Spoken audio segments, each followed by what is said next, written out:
Assalamualaikum warahmatullahi wabarakatuh. Salam. Kami mahasiswa dari Universitas Kristen Arta Wacana Kupang, Fakultas Ekonomi, Program Studi Akuntansi semester 5. Di sini kami membahas tugas mata kuliah Akuntansi Sektor Publik tentang regulasi keuangan publik. Sebelum itu kami memperkenalkan nama kelompok kami. Untuk pemateri pertama, saya atas nama Bernardo Lunjika Rumani. Nama saya Bonus Tasmandasi. Di sini saya akan membawa materi yang kedua. Nama saya Bilor Beno, saya materi ketiga. Nama saya Ana Juel Minasiki, saya materi keempat. Nama saya Dian Diminta, materi kelima. Oke, baik, saya akan melanjutkan slide yang berikut tentang regulasi dalam siklus akuntansi sektor publik. Setiap organisasi publik pasti menghadapi berbagai isu dan permasalahan, baik yang berasal dari luar maupun dari dalam organisasi. Jadi akuntansi sektor publik ini terbagi dalam 5. Yang pertama, regulasi perencanaan publik. Yang kedua, regulasi anggaran publik. Yang ketiga, regulasi pelaksanaan relasi anggaran publik. Yang keempat, regulasi pengadaan barang dan jasa publik. Dan yang terakhir, regulasi laporan pertanggungjawaban publik. Yang berikut, teknik penyusunan regulasi publik. Yang pertama ada pendahuluan. Yang kedua, mengapa teknik penyusunan itu diatur. Yang ketiga, permasalahan dan misi. Yang keempat, dengan apa diatur. Yang berikut, catatan. Pada slide berikutnya tentang siklus produk regulasi dari akuntansi sektor publik. Terbagi menjadi 2. Yang pertama, siklus produk regulasi dari akuntansi sektor publik. Terbagi menjadi 5 bagian. Yang pertama, regulasi perencanaan publik. Yang kedua, regulasi anggaran publik.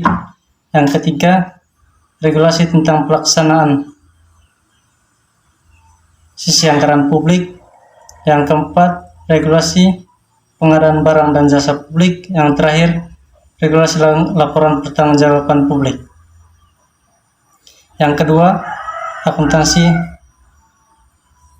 siklus regulasi yang mengatur akuntansi sektor publik terbagi menjadi 6 bagian. Yang pertama, regulasi perencanaan publik. Yang kedua, regulasi anggaran publik. Yang ketiga, regulasi tentang pelaksanaan sisi anggaran publik. Yang keempat, regulasi pengadaan barang dan jasa publik. Yang kelima, regulasi audit sektor publik. Dan terakhir, regulasi laporan pertanggungjawaban publik. Baik, yang berikut kita akan masuk dalam materi regulasi dalam siklus akuntansi sektor publik. Jadi, regulasi sektor publik adalah ketentuan yang harus dijalankan dan dipatuhi dalam proses pengelolaan organisasi publik, baik pada organisasi pemerintah pusat, pemerintah daerah, partai politik, yayasan, dan lain sebagainya. Mengapa regulasi sektor publik diperlukan? Karena sebagai alat untuk memperlancar jalannya siklus sektor publik agar tujuan organisasi dapat tercapai.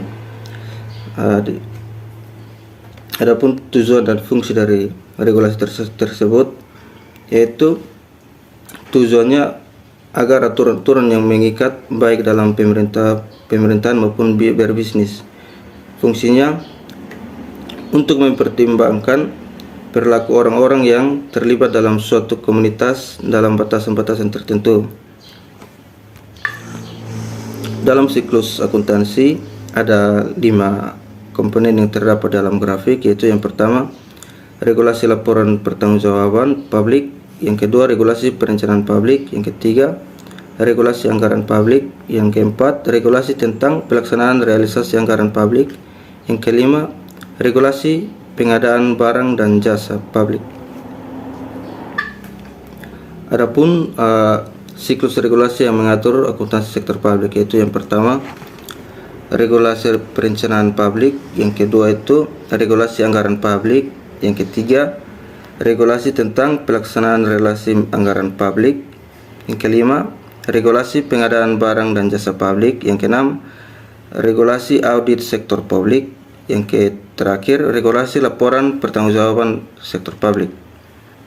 kita akan masuk dalam materi yang berikut, yaitu tentang penyusunan regulasi publik. Di dalam penyusunan regulasi publik ada materi 4 pokok, yaitu yang pertama perumusan masalah, yang kedua perumusan draft regulasi publik, yang ketiga prosedur pembahasan, dan yang terakhir itu pengesahan dan pengundangan. Kejadian pertama itu perumusan masalah meliputi hal-hal sebagai berikut. Yang pertama, apa masalah yang ada. Kedua, siapa masyarakat yang perilakunya bermasalah. Yang ketiga, siapa aparat pelaksana yang perilakunya bermasalah. Yang keempat, analisis keuntungan dan kerugian atas penerapan regulasi publik. Yang kelima, tindakan apa yang diperlukan untuk mengatasi masalah publik. Yang kedua itu perumusan draft regulasi publik. Draft regulasi publik pada dasarnya merupakan kerangka awal yang dipersiapkan untuk mengatasi masalah publik yang hendak diselesaikan. Ketiga, prosedur pembahasan. Terdapat 3 tahap penting dalam pembahasan draft dalam regulasi publik, yaitu dengan lingkup teknis, pelaksana organisasi publik atau eksekutif, lembaga legislatif atau dewan penasihat, dan masyarakat. Dan yang terakhir, pengesahan dan pengundangan. Perjalanan terakhir dari perencanaan regulasi publik adalah tahap pengesahan yang dilakukan dalam bentuk penandatanganan naskah oleh pihak organisasi publik atau pemimpin organisasi. Oke, baik, sekian dari saya. Akan dilanjutkan oleh Baik, berikut saya Ana Najwa Minasiki. Saya akan membahas materi mengenai review regulasi akuntansi sektor publik. Review akuntansi sektor publik merupakan kewenangan lembaga peradilan untuk menguji daya jual produk-produk hukum yang dihasilkan oleh eksekutif, legislatif, serta yudikatif yang diharapkan konstitusi yang berlaku. Yang berikut dasar hukum keuangan publik di Indonesia. Yang pertama, dasar hukum keuangan negara. Kedua, dasar hukum keuangan daerah. Dan yang ketiga, dasar hukum keuangan organisasi publik lainnya. Berikut dasar hukum keuangan negara. Hak-hak negara yang dimaksud mencakup antara lain yang pertama, hak monopoli mencetak dan mengadakan uang. Yang kedua, hak untuk memungut sumber-sumber keuangan seperti pajak. Yang ketiga, hak untuk memproduksi barang dan jasa yang dapat dinikmati oleh umum, yang dalam hal ini pemerintah dapat memperoleh kontra prestasi sebagai sumber penerimaan negara. Yang berikut kewajiban negara adalah berupa pelaksanaan tugas-tugas pemerintah sesuai dengan pembukaan Undang-Undang Dasar 1945, yaitu yang pertama, melindungi segenap bangsa Indonesia dan seluruh tumpah darah Indonesia. Yang kedua, memajukan kesejahteraan umum, mencerdaskan kehidupan bangsa dan ikut melaksanakan ketertiban dunia, dan berdasarkan kemerdekaan, perdamaian abadi, dan keadilan sosial. Oke, baik, saya akan melanjutkan slide berikut, yaitu tentang 3 Undang-Undang Keuangan Negara. Yang pertama, Undang-Undang Nomor 17 Tahun 2004 tentang Keuangan Negara. Yang kedua, Undang-Undang Nomor 1 Tahun 2004 tentang Perbendaharaan. Yang ketiga, Undang-Undang Nomor 15 Tahun 2004 tentang Pemeriksaan, Pengelolaan, dan Tanggung Jawab Keuangan Negara. Slide berikut, yaitu dasar hukum keuangan negara. Keuangan daerah. Pasal 64 Undang-Undang Nomor 5 Tahun 1975 mengenai fungsi penyusunan APBD. Yang pertama, menentukan jumlah pajak yang dibebankan kepada rakyat daerah yang bersangkutan.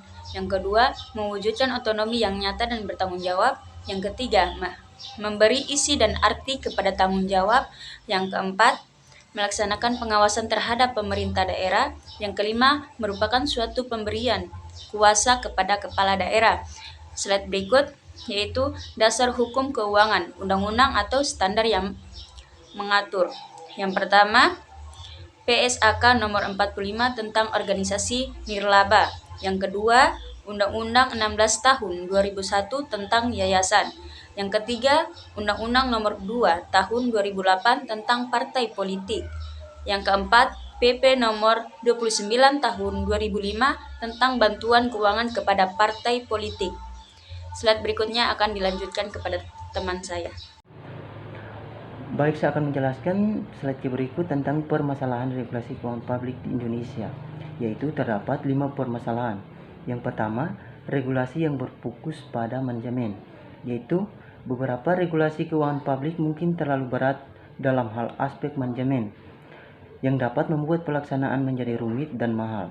Yang kedua, regulasi yang bersifat teknik, yaitu regulasi yang sangat teknis atau rumit dalam menyulitkan pemahaman dan implementasi oleh pihak yang terlibat. Yang ketiga, perbedaan interpretasi antara undang-undang regulasi di bawahnya, yaitu terdapat risiko perbedaan interpretasi antara undang-undang dan regulasi yang lebih rendah, yang bisa mengakibatkan kebingungan dan kesulitan dalam penerapan. Yang keempat, pelaksanaan regulasi yang bersifat transisi berdampak pemborosan anggaran, yaitu regulasi mengalami perubahan yang signifikan secara berkala.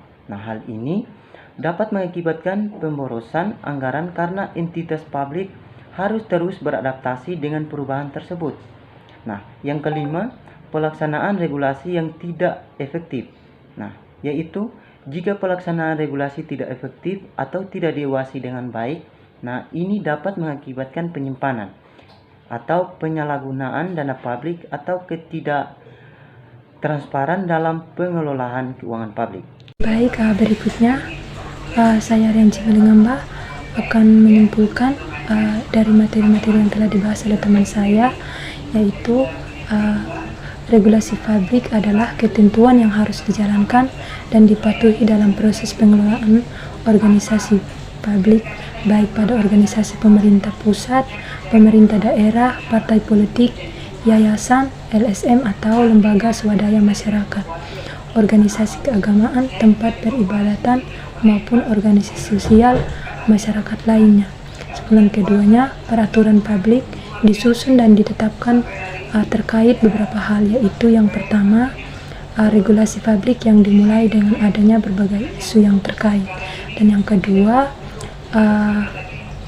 tindakan yang diambil terkait dengan isu yang ada adalah berbentuk regulasi atau aturan yang dapat diinterpretasikan sebagai wujud dukungan penuh organisasi publik. Yang ketiga, peraturan adalah hasil dari berbagai asidefek dan kejadian. Terima kasih atas perhatiannya. Sekian presentasi kami. Mohon dimaafkan jika ada kekurangan dan lebihnya kami mohon dimaafkan. Terima kasih.